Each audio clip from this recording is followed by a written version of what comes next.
Hi, I'm Haley, and I will be giving a presentation on how to prepare for a job interview.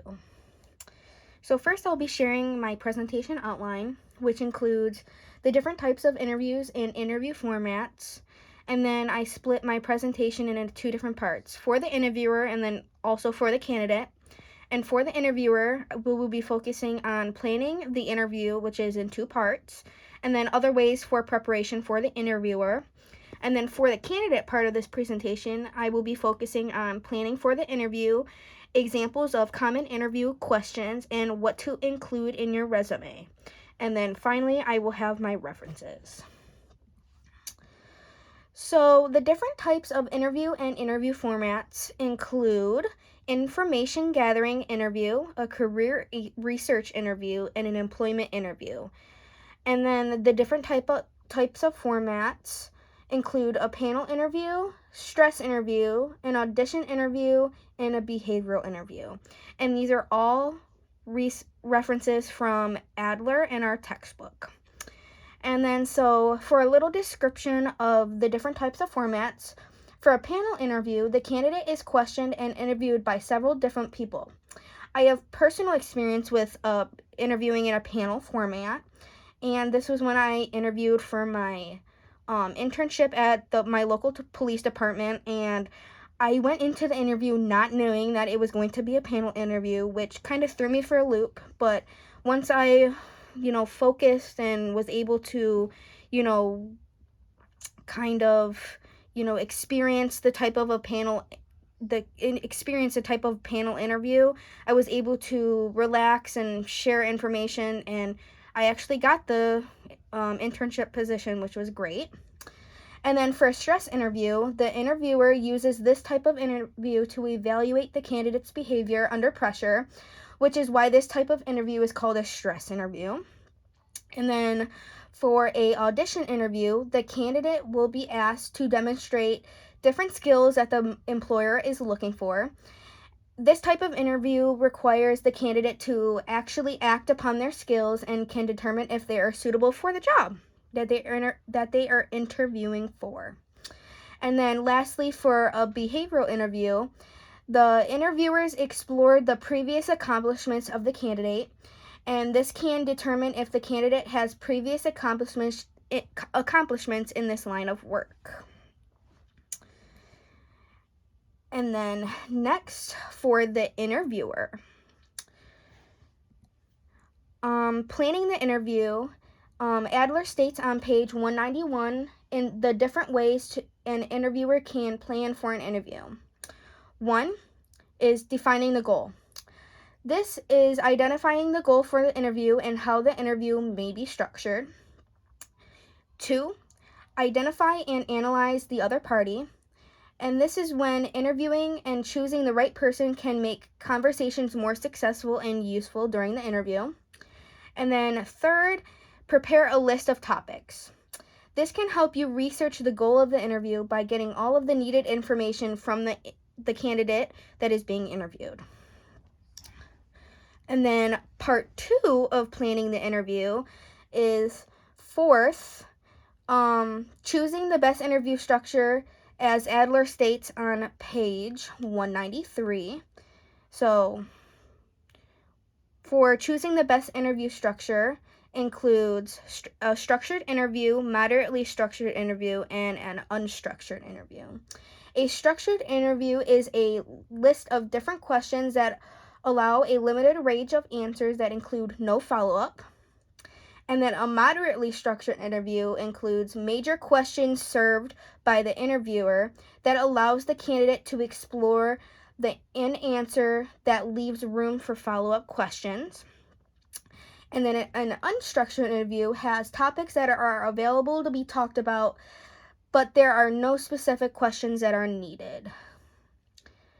And then for number 5, consider possible questions is what Adler states on page 194.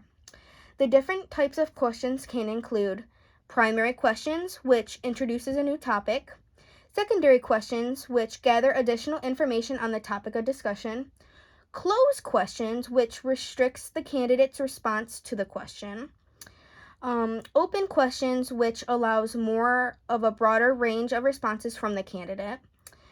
Factual questions, which seeks concrete information from the candidate. Opinion questions, which allows to explore the candidate's viewpoint. Direct questions, which are straightforward information from the candidate. Also, indirect questions, which tries to gather information from the candidate without the interviewer specifically asking for it. Hypothetical questions, which the candidate seeks to answer what if questions during an interview. And then lastly, critical incident. And then for planning the interview, number 6, which is arrange the setting. This is best to choose the best spot that is free of distractions and gives the option to answer freely.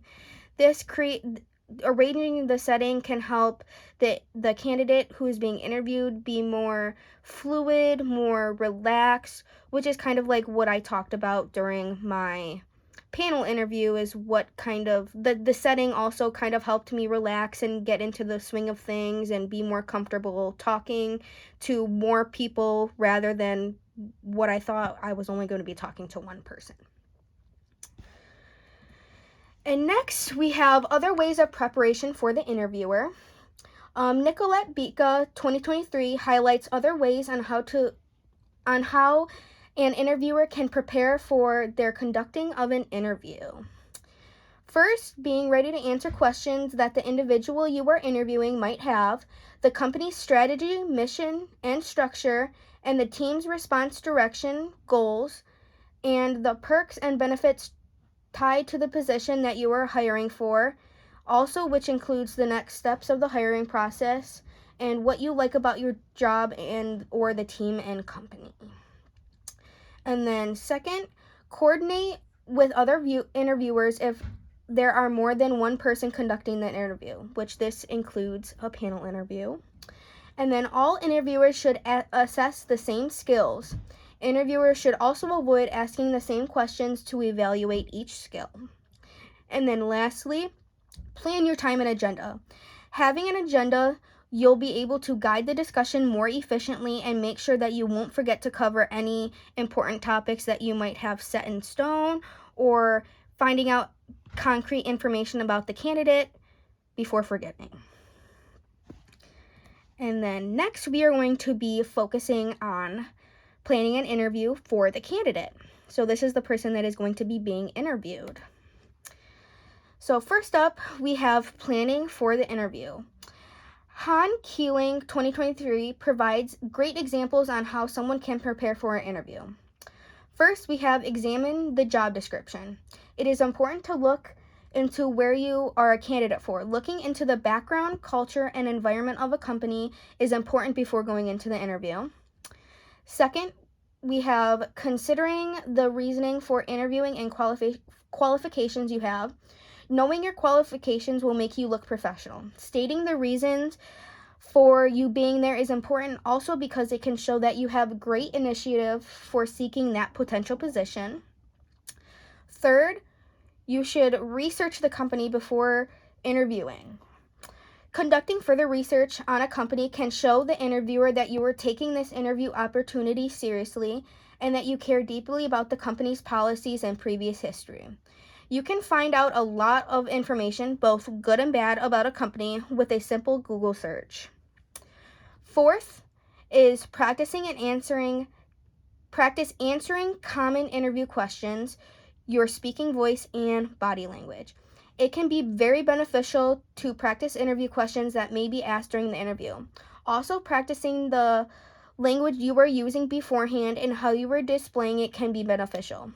Also, being aware of your posture can help with determination about yourself because specific body language can determine if somebody is nervous or even unprepared.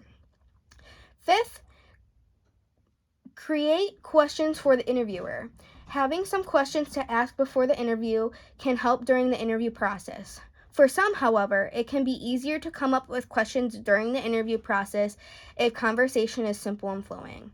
Personally, I feel that for me, during an interview, it's easier for me create questions during the interview than rather than beforehand. Just it's simply how my mind works, and I know that other people can be in the same way as me.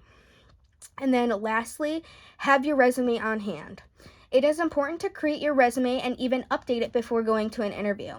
Having a resume can create further questions of focus during the interview, especially from the candidate's point of view, and can continue good conversation between the interviewer and the interviewee, which is the candidate.